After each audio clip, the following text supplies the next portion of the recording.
Hello everyone, I'm back with a comparison video between the Google Pixel 8 Pro and the Google Pixel 8.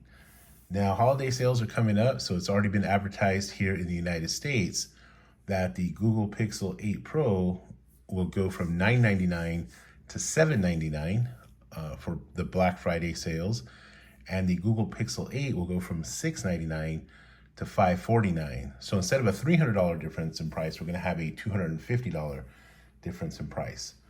Now, I will say right off the bat, having used both of them for an equal amount of time, that I do not think that the $300 price increase for the Google Pixel 8 Pro is worth it from $999 to $699. $250, I kind of lean towards no still, but I'll leave that for you to decide, okay? So I'm gonna go ahead and do the comparison, just kind of run down some specs and kind of go from there, right? So obviously, what do you get for the extra 300, right? Or extra 250 at this point. The 6.7 inch screen here, you have 6.2 inch screen here, okay? This is 2000 nits of brightness, this is 2400 nits of brightness. Now, personally, they both show fine. In the California, Los Angeles sun, I don't have any issues with it at all, okay? So there's that. Let's see if I can open that up. Yeah, okay, so there's that. The refresh rate is supposedly a little bit better here, which it goes from 100 to 120 hertz, and then this is 60 to 120 hertz. Honestly, I don't really see much of a difference. It's just what it is. Now I have the same screen protector on. You can see the colors are a little bit different on them. I kind of noticed that a little bit as well, almost like a little of a bluer tint here. I almost want to feel like this is a little more accurate, but I'm not really, I'm not an expert in terms of that. I just know what I see visually and what I like.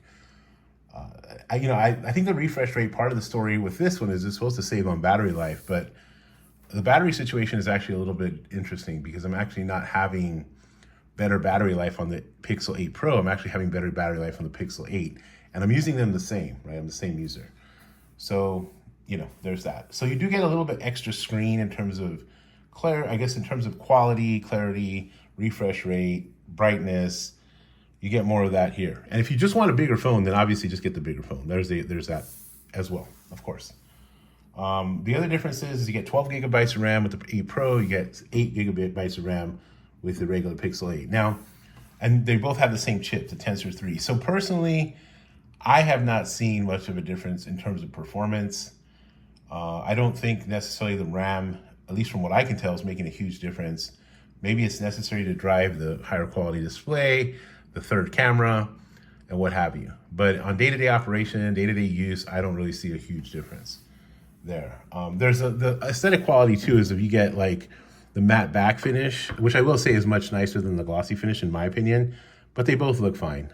I got this in the white and I got this in black, right? Obsidian. And I forgot, what is the official name of this color? Porcelain, there you go. Obsidian and porcelain. So I personally do like the matte back better, but I can see if you like, the other glossy. I think they both look fine. They're both very aesthetically pleasing. They're both really nice. I love the camera bump in the back of both of them. Now, so there's that. There's a difference. Now, the other difference is obviously they both come 128 gigabytes at the base model. So this will be $549 for Black Friday. This will be $799 for Black Friday. And that's at 128 gigabytes of storage, okay? Now, obviously, if you have Google One or you have, some kind of, just to store your photos, you may not need to get a big amount of storage. 256, they both come with 256, right? But this one comes with 512 and 1 terabyte. This one stops at 256. So if you need a lot of storage, obviously this is the way to go, right? The other difference with respect to camera is that this has the 3 cameras, the triple camera. This does not. It says dual camera. So there's that, okay? Now, here's the thing.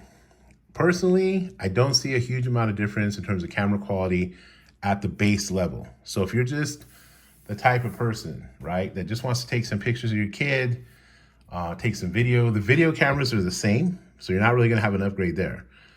You just want to take some pictures of your kid, they're running around or what have you, they're going to function the same for you. If you want more wide angle, you know, you want to take longer shots, your kid is playing out in the baseball field and you want to kind of zoom in, then then you're going to go with the Pro. Now, I'm going to go ahead and share some Zoom photos in a minute. I don't really necessarily think, I'll share them on this one here. On the Pro, I don't necessarily think that, again, the quality is that much greater, right? So let's go ahead and do that. I'm pulling up some photos right now, and I'm going to share with you the photo kind of quality here. So, oops, sorry about that. Here I go, trying to fumble around here. So this is a photo with the Pixel 8, right? This is a basic kind of photo around my bird bath here. Just needs to kind of go, you know, quality is fine. It looks nice. You zoom in, it doesn't really lose a whole lot of quality. It's actually pretty solid. Now this is the Pixel 8. Okay, here's another photo. I'll pull this next one up. That was 1x zoom. This is 2x zoom with the Pixel 8. Again, good quality. I don't really lose a lot of detail. It comes out clean. It's nice. Okay, so there's the Pixel 8 photos. Now here are the Pixel 8 Pro photos. Here's a base photo here. So you can zoom in a little bit. And again, it's good quality. Now you might say it's a little bit of a cleaner shot. To me, I don't see a whole lot of difference. Okay, again, I'm not a photographer or a camera expert. I'm just a regular dude who takes pictures, right? So there's that. Now here's zoomed in, right? That's 5x zoom. And you get some more detail there. And again, it holds up pretty well at 5x zoom, I think. You can see some of the contours and some of what's chiseled out there, the design, the pattern. Okay, so there's that. Now I couldn't take this at 30x zoom, so I went ahead and took a picture of a tree. And, you know, it's a little muddled, but it's not bad, right? So you want to see here on the edges, I mean, you're not going to get a clean shot. So, you know, if you want like a long range kind of telephoto, I don't know, it's kind of nice in some spots and it's not so nice in others, right? So it kind of depends. Like if your kid's out in the baseball field, you know, you're in the stands, then maybe the Pixel 8 Pro will be the way to go. But if you're not a big picture person and you don't necessarily mind carrying around a smaller phone, then the Pixel 8 would be the way to go. If you do want the nicer cameras, again, video camera is going to come out pretty much the same. The base model picture is going to come out the same. It just depends on your usage, right? So what you're willing to pay for. The ultra wide, I mean, it's solid. It's not, none of these ultra wide to me are super impressive. Like I don't really see anything that's a huge bump in quality, that I would actually use. Okay. So there's that. To be honest with you, what ultra wide comes in handy for me is when I'm looking at parking signs way down the street and I'm trying to see what something says, like, and it's kind of far away. I'm trying to find a parking spot, something like that. That's where it comes in handy for me. Okay, and this can't do that. But that's not really a use case that I find myself in, super often. Now here's a kind of interesting thing for me. The fingerprint scanner actually works better on this one, on the Pixel 8, than it does on the Pixel 8 Pro. Excuse my notifications for going off there. I don't know why. I've reset this. The Face ID works wonderful, but the fingerprint scanner works better here than it does here, at least in my experience. Again, maybe I have a buggy unit here, but the fingerprint scanner on the 8 Pro has been subpar. The other thing that's been subpar is the battery life. I don't know why. I would think that the larger phone would have better battery life, but in my use case scenario, the Pixel 8 has lasted me about 6 hours on average. Sometimes comes in at 5.5, but it's very consistent. So in my history of using Android phones, I felt like the turning point for battery life was the S21 Ultra. That was the first Android phone I felt confident in that would last me the whole day.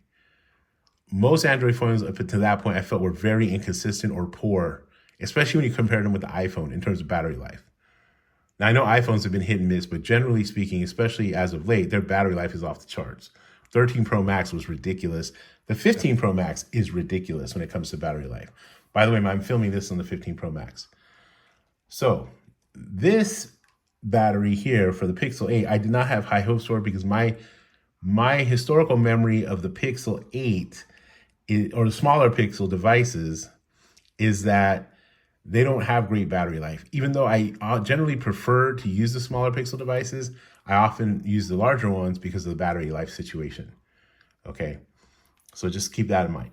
But I'm getting 5.5 to 6 hours here. Here, I've gotten on average around 5 hours on the Google Pixel 8 Pro.